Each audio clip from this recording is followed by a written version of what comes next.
ప్రియమైన వారులారా, మనకి సమస్య వచ్చినప్పుడు, 1,00,000 రూపాయలు సమస్య వచ్చినప్పుడు దేవుని వైపు చూస్తాం.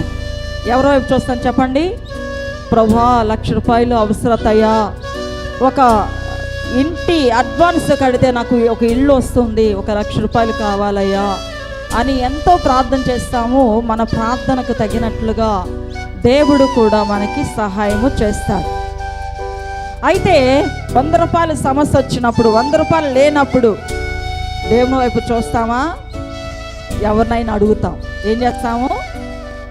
రూపాయల విషయంలో ఏం చేస్తాము? ఎవరినైనా అడుగుతాం. అక్క 100 రూపాయలు ఉంటే ఇస్తావా? 1,00,000 రూపాయలకు సహాయం చేసిన వాడు 100 రూపాయలు సహాయం చేయలేడా?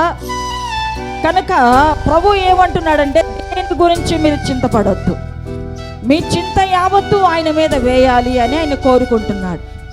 కాబట్టి నా ప్రియమైన దేవుని వారలారా, దేవుని సన్నిధానంలో మనము ఎంతగానో ఆయన మీద ఆధారపడి, ఆయన సన్నిధానంలో మనము ఆయన యందు నమ్మిక ఉంచాలని ఆయన కోరుకుంటున్నాడు.